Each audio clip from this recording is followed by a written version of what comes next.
I want to be empowered.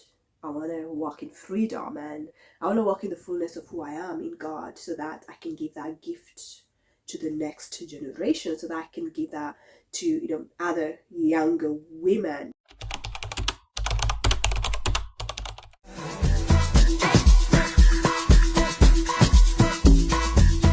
Jumbo, and welcome to Redeeming Echoes.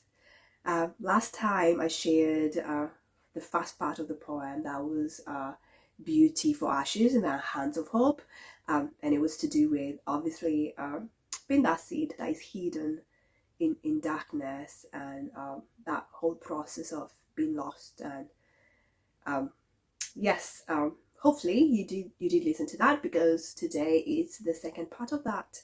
And today's one is identity, and it's following the same journey of, being in a place of hopelessness, and then only to you find God in that place. You find that you were not alone. You were not alone, and when you thought you were dying, then you're reminded actually you were a seed, and you were about to become a mighty, mighty tree. So the second part, which, like I've said, is identity, the same woman. I mean, it's International Women's Day, and it's to do with empowering the next generation, and that looks like us being empowered. I want to be empowered. I want to walk in freedom, and I want to walk in the fullness of who I am in God, so that I can give that gift to the next generation, so that I can give that to other younger women. That there are, and each and every one of us, there are places, there are parts of your journey that you have gone through, and you've come out with, if I can call it a testimony, you've come up with skills that needs to be passed on to others. So yeah, in regards to this part of the poem, the lady, or the woman, let's use the word woman, she's now free from the past shackles, and now it's a journey of finding herself and loving herself, and seeing the beauty in her scars as battle won.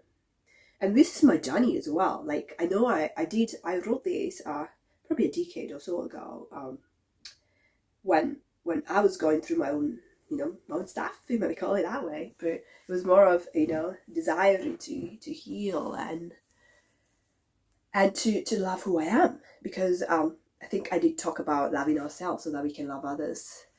And this was loving my body, like coming back to my body, owning who I am as a Black woman, and also as I'm trying to find a way to say this.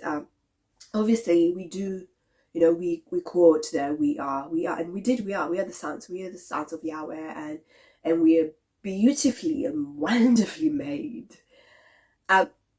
But how many times do we say that, and actually we stop to see if every part of us actually comes into agreement with that? I am beautifully and wonderfully made. Because sometimes we learn how to quote scriptures, but actually subconsciously we're not into agreement with them, or how we interpret that, or how we live our lives. That has nothing to do with that. We say it because we know it's okay. Like, say it. Like, I don't want to say fake it until you make it, in a way, which is kind of sad, and it's probably something that we probably need to look more into, where sometimes you say one thing, but subconsciously you believe something different, because you've not really allowed yourself to dig deeper into what's happening in your psyche.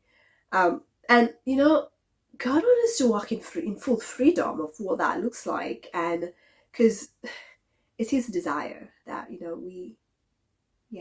do that. We, even our soul we prosper, and there's a part of that there. I'm not going to go into that in this, but this is my journey as well, and without further ado, I'm gonna read it. Let me have some water first.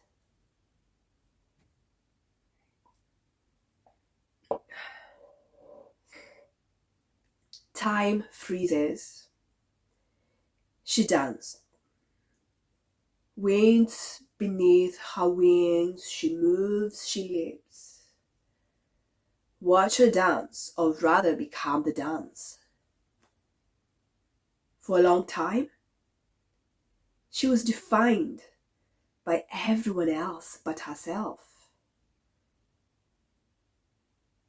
Watch her reconcile with those parts of her that she never really accepted, because they never matched to the world's standard of beauty and what is acceptable or not.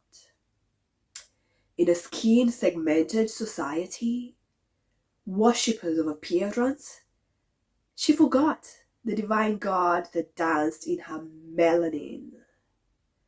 Well, not anymore. So watch her caress and touch her skin as she moves like a lost and found diamond. She is awakening. She brings forth kings and queens.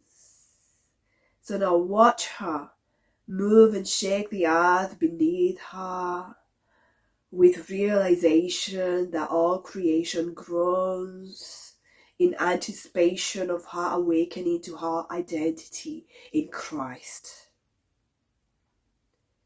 For a few decades, the memories of seasons of her lives that were visibly embedded on her body became her shame, hidden in fig leaves and designer garments masqueraded. But now, she will listen to the groaning of every scar in her skin. Oh yes, she will listen to every groaning in every scar on her skin. She will listen to every wound like it was a sweet invitation to awakening of a new dawn for her. She will listen to every wound like it was a sweet invitation to awakening her of a new dawn for her. Don't be ashamed of your wounds. She will unashamedly love her own body back to wholeness. And she will mother her daughters and her sons in the same freedom. Remember that her feminine liberation is not only about her, but a cosmic affair. That's it. Thank you and have a good week.